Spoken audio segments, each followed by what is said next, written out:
Solve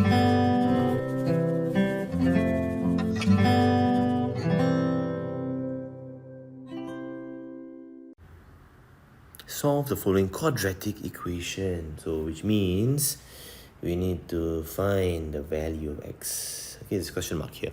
So how do you solve quadratic equations? Alright, you can take some notes for yourself. First method you can try is to factorize.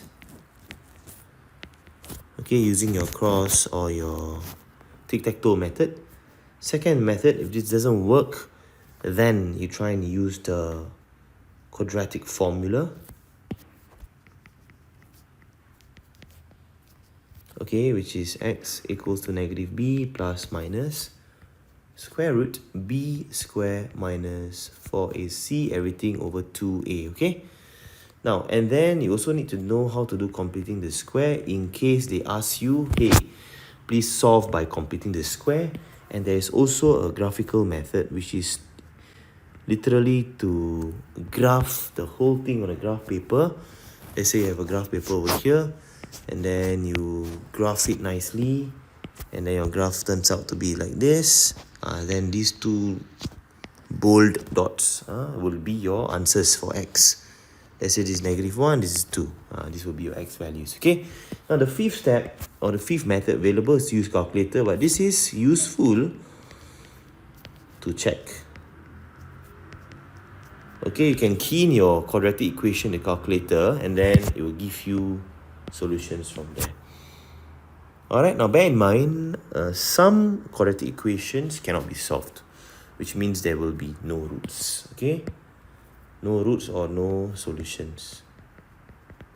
Some QE, okay? Some quadratic equations got no solutions. Alright, but most of the time when they ask you to solve, you just go through this 1, 2, 3, 4 methods. So in this case, it didn't say anything, right? So it didn't say anything means you start with the first one, which is to factorize. So let's try and factorize this guy. So put the x squared first, minus 6 goes later, and then last is the x term in between. Alright, so what you do is the square item, you put it first. Okay, and this one is usually just a constant.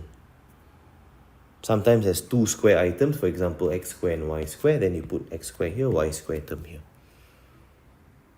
Alright, but the item without a square, you usually put it at the last side here. So, next question to ask is what times what gives you x squared? It's x times x. Am I right? What times what gives you -6? Now for this, you've got to play around a little bit. Okay, so you can have multiple options. You can have -3 times +2. Okay, so and then next step, you should actually cross this. X times -3 is -3x. X times +2 is +2x. Okay, and then you add this up together and you check whether it's -5x or not. -3 plus 2 is -1, which is not -5x, which means we need to adjust these two guys here. So what times what is -6? You can try -6 times +1. Okay, and then again do your cross multiplication. So you get -6x here. Cross this way, +1x, +x. And the check whether or not our answer is correct will depend on that last column. So -6 plus 1 is -5. Very nice. So basically you got your two factors. We just did factorization. We should get some factors out. And we were able to see that x squared minus 5x minus 6 can be factorized to x minus 6 and x plus 1. Everything is equals to 0. Alright, so x minus 6 is 0 or x plus 1 is 0. So x is 6 or x is -1. Finish. We're done with this example. Very nice. Okay, now you can try and use the formula method as well. Now how to use formula method? You need to identify your a, b and c first. Okay, so in this case, a is 1, b is -5 and c is -6. So a is the coefficient of x squared, +1. b is the coefficient of x, -5, and c is the constant at the end. Now with this value, try it out. Okay, put this into your formula and try and see whether you're able to get these two numerical values for x. Final answer for this question, x is 6 or x is -1.